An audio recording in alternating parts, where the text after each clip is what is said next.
大家好，这里是土拨鼠杂技的 YouTube 频道。3月12号，一条可续航上千年、中国首款碳14核电池研制成功的新闻引起了大家的关注。报道称，近日，中国无锡一家科技企业宣布成功研发出全球首款基于碳14同位素的核电池，其设计寿命超过1000年，能量密度高达传统锂电池的10倍以上。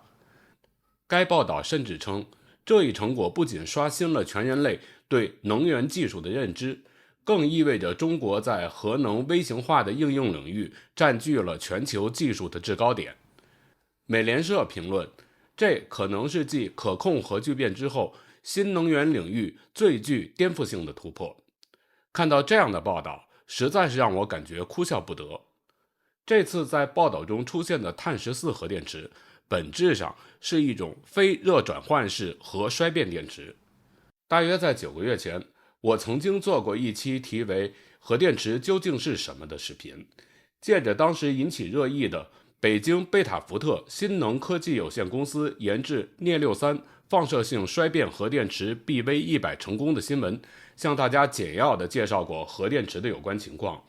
该视频的网址我现在已经打在了屏幕上，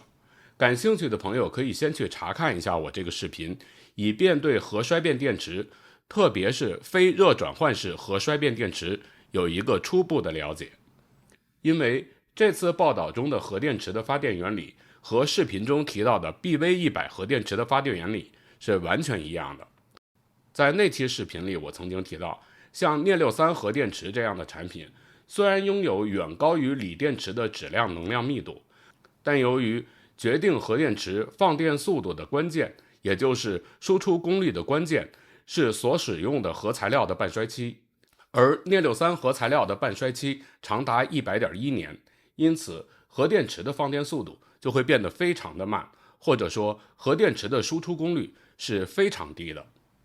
让我们还是以镍63核电池为例，如果按照理论极限来计算，镍63核电池在最初10年内的最大单位质量平均输出功率仅有 2.124 微瓦每克，而它在最初50年内的单位质量平均输出功率更是仅有 1.585 微瓦每克。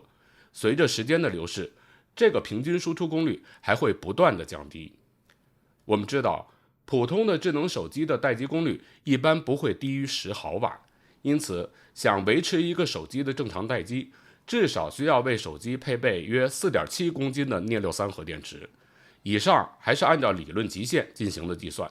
如果考虑到工程上的应用，电池的输出功率还会大幅的降低。如果以我前面提到的 BV100 核电池来为手机供电，为了保证手机待机，大约需要10公斤的核电池才可以。根据报道， BV100 镍63核电池的质量能量密度大约是3300毫瓦时每克，这大概相当于11880焦耳每克。而最近这条新闻提到的碳14核电池的能量密度是37000焦耳每克，大约是 BV100 镍63核电池的 3.12 倍。表面看起来能量密度得到了大幅的提升，但朋友们要知道，碳14的半衰期是5730年，是镍63半衰期的 57.24 倍。如此算来，该核电池在最初10年的单位质量平均输出功率只有 0.141 微瓦每克，是镍63核电池的 6.64%。因此，如果想用它来让手机待机，电池的质量将达到惊人的71公斤。这样低输出功率的核电池真的能有什么广泛的应用吗？相信我的观众朋友心里肯定自有答案。其实通过这个新闻报道，还有几个月前的那个贝塔福特的镍63核电池的新闻报道，我们能看到什么呢？这些新闻报道经常突出的就是他们产品的某一项或者是某几项性能，而忽略了其他的。比如说它的能量密度非常高，是锂电池的10倍甚至是50倍，或者说它的使用寿命非常长。但是如果你要综合考虑它的性能，它的输出功率竟然如此之低，是否真的合用就不可知了。所以大家看到这样的报道是没必要过于兴奋的。好，关于碳14核电池，今天就和大家聊到这里。不知道您在听了之后有什么别的想法，欢迎您给我留言，咱们可以一起讨论。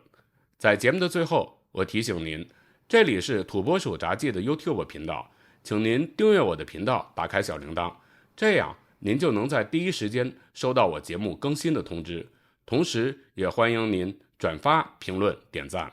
咱们下期节目再见。